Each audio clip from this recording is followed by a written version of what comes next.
Avis vascular centre మన దేశంలోనే the best varicose vein hospital. క్లైమాక్స్లో ఒక సన్నివేశం ఉంటుంది సార్, జరీనా బేగం గారిది.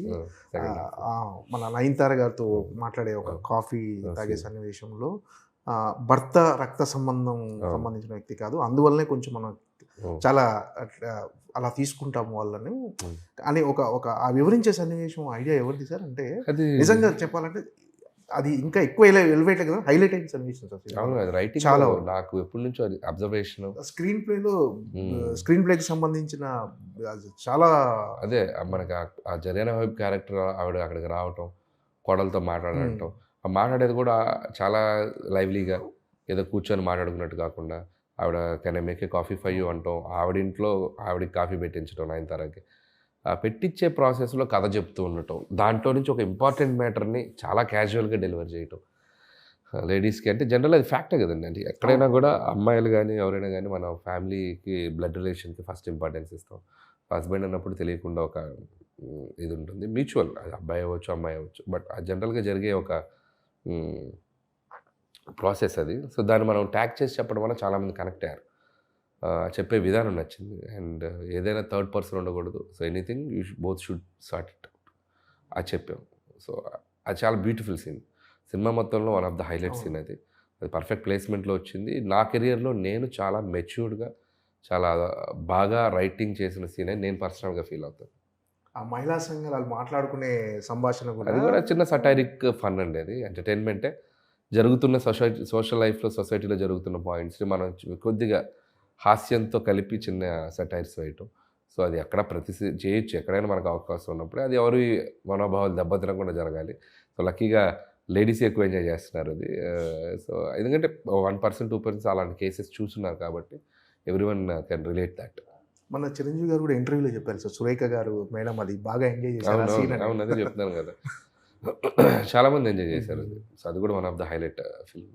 ఓకే, అంటే మెయిన్గా అంటే ఈ సినిమాలో మీకు మెయిన్గా టఫ్ అనిపించిన పార్ట్ ఏంటి సార్? అంటే చిరంజీవి గారితో సాంగ్ అంటే first situation song hook step లేదు, దాని ముందు వేరే వేరే సాంగ్ ఉంది. ఆ సాంగ్ని మార్చడమే పెద్ద టఫ్ అనిపించింది నాకు. దాన్ని చిరంజీవి గారి టైమింగ్లోకి తేవాలి. ఒక గ్యాంగ్ లీడర్లో చిక్కి చేయలేం. ఒక ఇంట్రడక్షన్ సాంగ్ వస్తే చిరంజీవి గారి దాంట్లో బద్దలైపోయాయి థియేటర్స్. రౌడీ అల్లుల్లో కానీ, సో గరాణ మొగుడులో కానీ, బంగారు కొడిపెట్టి ఒక ఇంట్రడక్షన్ సాంగ్ ఎనర్జీ కావాలి అనే దాంట్లో చాలా స్ట్రగుల్ అయ్యాం. ఆ స్ట్రగుల్ అయిన దాంట్లో వచ్చిన పాటే హుక్ స్టెప్. అది మోడర్న్గా ఈ జనరేషన్కి బాగా రీచ్ అయ్యేలా అది బాగా వచ్చింది. అది వచ్చాక మీకు రిలీజ్ అయ్యాక తెలియకుండానే ఒక వైబ్ క్రియేట్ అయింది సినిమాకి. అది క్యారీ ఫార్వర్డ్ చేసాం. అంటే హుక్ స్టెప్ పాట కంటే ముందు ఒకలా ఉంది, హుక్ స్టెప్ పాట వచ్చిన తర్వాత ఒకలా ఉంది. అదే చెప్తున్నాను, ఆడియన్స్కి ఒక ఎక్సైట్మెంట్ క్రియేట్ అయింది. ఓ ఫ్యాన్స్కి కూడా ఈ సినిమా ఏదో మామూలు సినిమా కాదు, దీంట్లో మ్యాటర్ చాలా వేరేలా ఉండబోతుందని చెప్పి వాళ్ళు ప్రిపేర్ అయ్యి వచ్చారు. సో వాళ్ళ అంచనాలకు అందుకుంది సినిమా. ఈరోజు అద్భుతమైన విజయం. చిరంజీవి గారితో ఉన్న ఆ ట్రావెలింగ్ ఎలా ఎంజాయ్ చేశారు? అంటే సినిమా డే 1 నుంచి సినిమా చిరంజీవి గారితో కథ చర్చల దగ్గర నుంచి మొదలైన జర్నీ ఈరోజు రిలీజ్ అయ్యే వరకు మా ఈక్వేషన్, మా ఇద్దరి మధ్య ఒక బాండింగ్ కానీ చాలా పీక్ చేరుకుందని చెప్పాలి. ఇద్దరం చాలా జెల్ అయ్యాం. ఇద్దరం ఒకరి మీద ఒక బిలీఫ్ ఉంది, ఇద్దరికి ఒకరికొక అండర్స్టాండింగ్ ఉంది. సో చాలు, ఇది ఒక అచీవ్మెంట్లా ఫీల్ అవుతున్నాను నేను. More than a blockbuster, more than a success, I got that a personal space with Chiranjeevi garu. That's enough for me. అంటే ప్రివ్యూ చూసిన తర్వాత వెంటనే చిరంజీవి గారు ఇంటికి వెళ్ళిపోయారు. ఆ మూమెంట్స్ ఎలా ఉంది? Extraordinary. And the moment, first moment cinema release అయ్యి అది ఆ పెద్ద హిట్ అని తెలిసాక ఆయన కలవటం, ఆయన అలా హగ్ చేసుకోగానే ఆయన చిన్న నేను అఫెక్షనేట్గా ఆయన నన్ను ప్యాంపర్ చేశారు.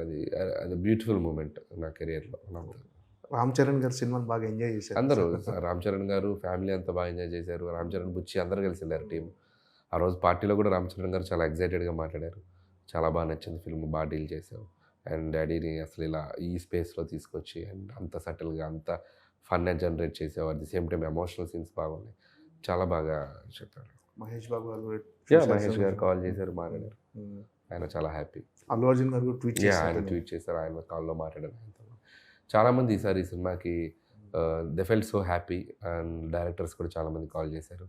సో అందరికీ వాళ్ళ పాజిటివిటీ, ఈ సక్సెస్ని వాళ్ళు తీసుకునే విధానం మాత్రం చాలా సంతోషం ఇచ్చింది. పర్సనల్గా మీకు ఈ సక్సెస్ అనేది ఎలాంటి సాటిస్ఫాక్షన్ ఇచ్చింది? పర్సనల్గా, వ్యక్తిగతంగా, కెరీర్ పరంగా మీరు ఒక 100 మెట్లు ఎక్కారు, అది కానీ పర్సనల్గా నాకు చిరంజీవి గారికి ఒక ఒక ఎటువంటి డిస్కషన్స్ లేని, ఎటువంటి ఒక ఒక పాయింట్ చేసే లేని, ఇట్లాంటి లేని ఒక సినిమా తీయాలి. ఆయన్ని అందరూ సెలబ్రేట్ చేసుకోవాలి. అతని అభిమానులే కాదు, చిరంజీవి గారిని చిరంజీవి గారిలా చూసి ఇష్టపడిన చాలామంది ఉంటారు కామన్ ఆడియన్స్. వాళ్ళు కూడా ఈ సినిమాని సెలబ్రేట్ చేసుకోవాలి. ఆయన్ని చూసి వావ్ అనాలి అనేదే అనుకున్నానండి. That is the only thing I felt and I execute చేశాను. అదే ఎగ్జిక్యూట్ చేశాను. ఈరోజు అదే నాకు ఒక సూపర్ ఫీలింగ్. అంటే ఈ సినిమా తాలూకు మాత్రం. అండ్ అందరికీ మళ్ళీ ఒక మన చిరంజీవి గారంటే ఇది అనే ఇంకొక టైప్లో పరిచయం చేయగలిగాను. అది ఈరోజు అందరికీ రీచ్ అయింది. So that is the most happiest thing. సరే అంటే అనిల్ రావిపూడి సినిమాలంటే ఎంటర్టైన్మెంట్కి ఒక బెంచ్ మార్క్ క్రియేట్ చేశాయి. అంటే మీరు కూడా అంటే ఈ సినిమా సంక్రాంతికి వస్తున్నాం కంటే బెటర్గా ఉండాలి, అంతకుమించి నెక్స్ట్ సినిమా అంతకుమించి బెటర్ ఎంటర్టైన్మెంట్ ఉండాలి. ఈ జర్నీ అంత టఫ్ అనిపిస్తుందా సార్? ఏంటి ఎప్పటికప్పుడు మళ్ళీ ఆడియన్స్ని నమ్మించడం అంటే ఇప్పుడున్న రోజుల్లో ఆడియన్స్ నమ్మించడం చాలా టఫ్ జాబ్ సార్. అంటే వాళ్ళకి చాలా వినోద సాధనాలు ఉన్నాయి, టీవీలో కానీ సీరియల్, ఇవన్నిటిని ఓవర్కమ్ చేసి మీకు ఒక టికెట్ కొనుక్కొని థియేటర్కి వచ్చి నవ్వటం అంటే మీరు ఖచ్చితంగా చాలా హార్డ్ వర్క్ చేయాలి. ఏం సార్ టఫ్ అనిపిస్తుందా, లేకపోతే ఈజీ? అంటే ఈజీ ఏం కాదు. ఇప్పుడు ఏ సినిమా అయినా ఏ కథ అయినా ఎవరు రాసినా కూడా చాలా టఫ్గానే ఉంటుంది. అది ఐడియా జనరేట్ అవ్వాలి, దాన్ని ఒక 2-3 నెలలు కూర్చొని దాని మీద టైం స్పెండ్ చేసి దానికి అద్భుతంగా తయారు చేయాలి. ప్రాసెస్ టఫ్గానే ఉంటుంది, బట్ ఎనర్జీ ఈజ్ పాజిటివ్గా ఉంటుంది. ఎందుకంటే ఇంతమంది ఆడియన్స్ మన సినిమాని చూసి సెలబ్రేట్ చేస్తారని ఒక ఎనర్జీ మనల్ని ముందుకు తీసుకెళ్తూ ఉంటుంది. సో ఆ ఎగ్జైట్మెంట్ వాళ్ళు ఇవ్వబట్టే మేము అద్భుతంగా పని చేయగలుగుతున్నాను. సో క్రెడిట్ అంటే వాళ్ళకే ఇవ్వాలి నేను. సో వాళ్ళ రిసీవింగ్ లేకపోతే నా సైడ్ నుంచి వర్క్ అంతా బాగా హ్యాపీగా చేయలేను నేను. సో ఆ రిసీవింగ్ ఉంది కాబట్టే సో ప్రతి సినిమా టు సినిమా నన్ను నేను మార్చుకోవడానికి, ఏదో ఇంకోలా ట్రై చేయడానికి, ఈ హీరోతో ఇలా చేద్దాం, ఆ హీరోతో ఇలా చేద్దాం, చేసినట్టే మళ్ళీ చేయొద్దు, చేసిన గెటప్పే మళ్ళీ వద్దు, చేసిన క్యారెక్టరే మళ్ళీ వద్దు, ఇలా 1-4 అనాలిసిస్ చేసుకుంటూ వెళ్తాను. ఎందుకంటే ఆడియన్స్కి సేమ్ చూపిస్తే ఆ బోర్ ఫీల్ అయ్యే ప్రమాదం ఉంది, చూపించిన సినిమానే చూపించాడనే ప్రమాదం ఉంది. సో అవి కేర్ తీసుకుంటాను. సో అందుకే ఈసారి సీక్వెల్ చేయకపోవడానికి కూడా కారణం అదే. ఎందుకంటే మళ్ళీ అవే క్యారెక్టర్స్ ఆడియన్స్కి ఇంకొక ఫ్రెష్ కథ ఏదైనా చెప్దాం అనే ఒక ఫీలింగ్లో ఉన్నాను. ఈ 9 సినిమాల్లో మీకు బాగా కష్టపడిన కథ కానీ, అంటే ఎక్కువ టైం తీసుకున్న కథ ఇది సార్? అంటే కష్టపడిన కథ అంటే ప్రతి సినిమాకి స్ట్రగుల్ ఉంటుందండి. ప్రతి సినిమాకి ఎక్కువ టైం తీసుకొని డెఫినెట్గా హీరోకి తగిన విధంగా బాడీ లాంగ్వేజ్ తగిన విధంగా అంటే కొద్దిగా భగవంత్ కేసరి అనేది కొద్దిగా కాంప్లికేటెడ్ స్క్రిప్ట్ అండి. అది చాలా డ్రామా, అందుకని ఫన్ తక్కువ, మొమెంటరీ సోషల్ కంటెంట్ ఉంది, ఒక విలన్ కాన్ఫ్లిక్ట్స్, దాంట్లో మళ్ళీ ఫ్లాష్ బ్యాక్లు, కొద్దిగా వెయిట్ ఉన్న కథ అంటే కొద్దిగా భగవంత్ కేసరి. లోడ్ ఎక్కువ ఉంటుంది ఆ కథలో. అండ్ సర్లేరు నీకెవరు అది కూడా అంతే. ఈ 2 కథలు బాగా లోడ్ ఎక్కువ ఉన్న కథలు నేను చేసిన సినిమాలు.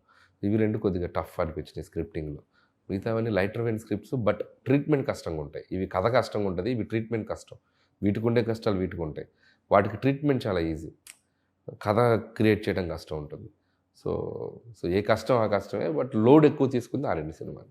సార్ అంటే మామూలుగా కామెడీ కథల్లో చాలామంది ఏమంటారు అంటే లాజిక్లు ఉండదు. అంటే కొన్నిసార్లు మన సినిమాలో కూడా కొన్ని విమర్శలు వస్తుంటాయి కొంతమంది చేసేవాళ్ళు.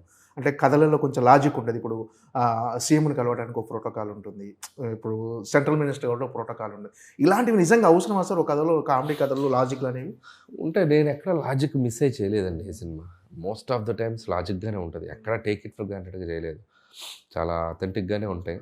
1-2 చిన్న ఏదైనా ఉంటే ఫన్ కోసం అడ్వాంటేజ్ తీసుకుంటాను తప్ప మేజర్గా కూడా ఎక్కడ ఇది చేయలేదు. సంక్రాంతిలో కూడా అంత కామెడీ సినిమాలో కూడా ప్రాపర్ సీఎంలు అలా పెట్టినా కూడా ప్రాపర్గానే ప్రోటోకాల్గానే తీసుకెళ్ళాం. ఎక్కడ అంత ఈజీగా చేయలేదు. ఇందులో కూడా ఎక్కడ లాజిక్ అయితే బ్రేక్ చేయలేదు. మోస్ట్ ఆఫ్ ద టైమ్స్ 90% కరెక్ట్గానే వెళ్తాం. ఇంకా ఏదన్నా 1-2 చోట్ల అంటే ఇక ఫన్ కోసం మిస్ అవుతాం. అంటే జనాలు ఎంటర్టైన్ చేయడమే లక్ష్యంగా ఉన్నప్పుడు చిన్న లాజిక్ అవి ఆటోమేటిక్గా ఫ్లోలో వెళ్ళిపోతాయండి స్టిల్. బట్ మనం టేక్ ఇట్ ఫర్ గ్రాంటెడ్గా చేయకూడదు తప్పులు. అవి కూడా నేను చేయను. మ్యాక్సిమం లాజికల్గా ఉండడానికే చూసుకుంటాం. సో అది కరెక్ట్గా చూసేటప్పుడు కూడా ఇది ఆర్గానిక్గా కనపడాలి. సో మనం ఇదేంటి ఇలా జరుగుద్దా, ఎట్లా వెళ్తారు అనే ఫీలింగ్ రాకూడదు. మ్యాక్సిమం అలా ఆర్గానిక్గా తీసుకెళ్తేనే నమ్ముతారు ఆడియన్స్. మన అనిల్ రావిపూడి సినిమాలు అంటే తెలుగులో ఒక ఫ్యాన్ బేస్ ఉంది, డెఫినెట్గా ఎంటర్టైన్ చేస్తాడు. మినిమం గ్యారంటీ సినిమా అనే ఒక బ్రాండ్ ఉంది సార్. అంటే ఇప్పుడు అందరు పాన్ ఇండియా సినిమాల వైపు వెళ్తున్నారు. అంటే మీకు ఆలోచన లేదా సార్ ఒక పాన్ ఇండియా కథ? As of now I'm very happy with this regional and rooted films. And చాలా బాగుంది. అండ్ తెలుగు ప్రజల మధ్య తిరిగే క్యారెక్టర్లు, వాళ్ళ మధ్య జరిగే కథలు, ప్రేక్షకులకి దగ్గరగా రిలేటబుల్ చేసుకునే పాత్రలు, వాళ్ళని వాళ్ళు ఐడెంటిఫై చేసుకునే సన్నివేశాలు, దానివల్ల వాళ్ళు దాన్ని సెలబ్రేట్ చేసుకునే విధానం, ఇవన్నీ నాకు బాగా హ్యాపీనెస్ ఇస్తుంది. సో యాజ్ ఆఫ్ నో మైండ్కి ఇది కరెక్ట్ అనిపిస్తుంది. ఫ్యూచర్లో డెఫినెట్లీ ఇవే ఎక్కువ కాలం చేయలేను కాబట్టి ఎక్కడో చోట ఒక పాత్ బ్రేక్ చేయాలి, ఎక్కడో చోట ఒక బ్రేక్ చేసి ఇంకొక జోనర్ సినిమా చేయాలి, అది ఎప్పటికప్పుడు 100% చేస్తా. ఇవే చేసుకుంటూ వెళ్తాను, నేను ఎప్పుడు చెప్పను. I'm ready to do any genre. Experiment చేయడానికి ముందు నేనే రెడీగా ఉంటాను. కాబట్టి I do, but not very soon. Sir Pavan Kalyan గారితో సినిమా అంటున్నారు. అది ఏవి ఇంకా ప్రాక్టికల్గా మెటీరియలైజ్ అవ్వలేదండి. అంటే టాక్స్ వినిపిస్తున్నాయి కానీ అండ్ ఏది కూడా మనం కాంక్రీట్గా వెళ్ళి కలిసి అట్లా జరగలేదు. సో అందుకని అది నేను చెప్పలేను. సో జరిగితే happy. I'm also waiting for that kind of opportunity. Let's see. అదే టైటిలే గమ్మత్తుగా ఉండబోతుంది చెప్పారు. అది త్వరలో చెప్తాం. త్వరలో చెప్తాం. ఒక టైం ఉంది. Okay sir, all the best. Thank you.